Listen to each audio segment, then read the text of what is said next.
Hey there, my name is Kathleen Steig, and I'm going to be hosting a book talk. This book talk will be focusing on books that center around the topic of divorce, but more specifically, how children handle their parents' divorce. This can be a very difficult topic, but divorce is a huge part of the majority of children's lives these days. Now let's get into it. I have read 5 different children's books focusing on divorce. The first book is Dinosaur's Divorce, A Guide for Changing Families by Laureen Krasny Brown. The theme of the book is nonfiction and the publisher is Lily Brown in 1988. The story begins to look at all the changes the dinosaur kids are going to have to deal with now that their parents are divorced. Young readers are also introduced to the idea of having a stepfather, mother, or a stepbrother, sister, and how to cope with a new family. There are many difficult topics covered throughout the book, but children will end the story feeling more confident that they are not the issue for the divorce. It is difficult to cover every aspect of divorce, but the author does a great job at covering the basics. Overall, this book is a great resource for introducing kids to the idea of divorce as well as the terms they are going to hear in a lighthearted way. I would rate this book as a 4 out of 5 because there is a ton of information given in a childish way. The second book we're going to talk about is Why Do Families Change? Our first talk about separation and divorce by Jillian Roberts. The theme is nonfiction and it is published by Orca Book Publishers in 2017. The book starts by comparing adult relationships to the relationship found in nature. There are many people that fall in love and choose to either get married or commit to staying with each other forever. The book gives a kid-friendly definition of what separation means as well as what divorce means. The book then answers the very difficult question of why does this happen? There are many difficult terms when it comes to divorce and separation, but Jillian Roberts does a great job explaining in kid-friendly terms what they can expect. The illustrations are colorful and simple, not to distract from the purpose of the book, but help enhance the meaning. This author does a wonderful job of keeping the reader interested, but also keeping it relative to today's kids. I would give this book a 3 out of 5 in terms of lighthearted and easy to read as a child. Although the reading level is for 2nd grade, I believe many of the terms should be backed up with an adult's response. This is such a tough topic that adults really need to be there to answer any questions as the child reads. The third book I want to mention is Standing on My Own 2 Feet, A Child's Affirmation of Love in the Midst of Divorce by Tamara Schmitz. The theme is fiction and it was published by Price Stearns Sloan in 2008.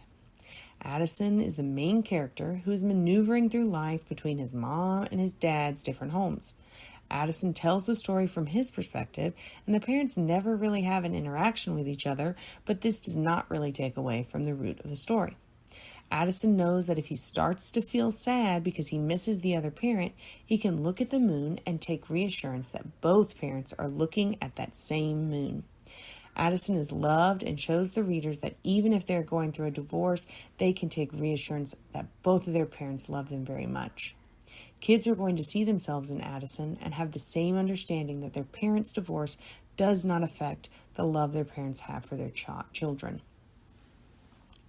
The rating I would give this book is a 4 out of 5 because it takes a serious topic and boils down the information so the child reader can understand.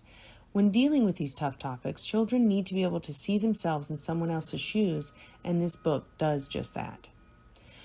The fourth book I want to mention is Mama and Daddy Bear's Divorce by Cornelia Spellman. The theme is fiction and the publisher is Albert Whitman in 1998.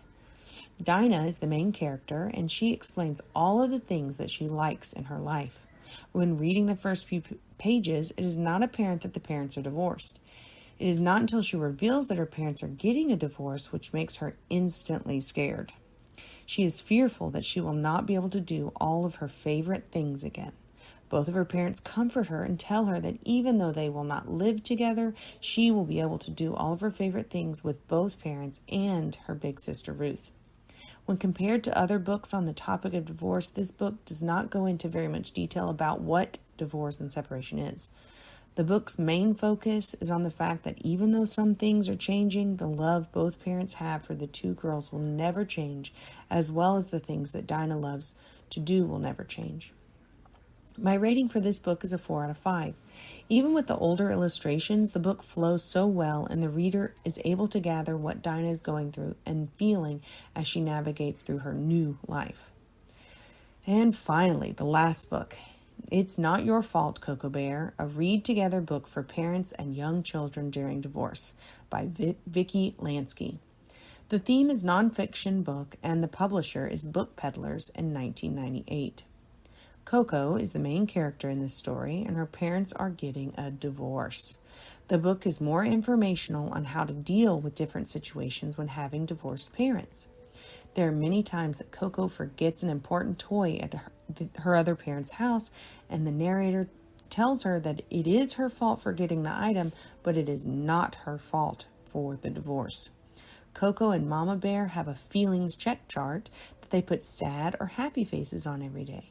Coco Bear realizes one day that she doesn't feel so sad anymore because she knows that she was not the reason for the divorce. I would rate this book a 3 out of 5 stars because the book is quite lengthy on each page. So while it says it's on a first grade reading level, parents might need to step in just because of the amount of words the child would have to read in one setting. Overall, this book gives so much information on how to cope with a divorce and how to explain your emotions throughout the process. Now, after reviewing these 5 children's books on divorce, I am hopeful I was able to give you a little more insight on what books to read with your child if you're going through a divorce. Books are always a great way to take a child or even adult away from the stresses of this world and escape to another land. I am positive these books will do just that. Thank you for listening, and I hope you have a wonderful page-turning day.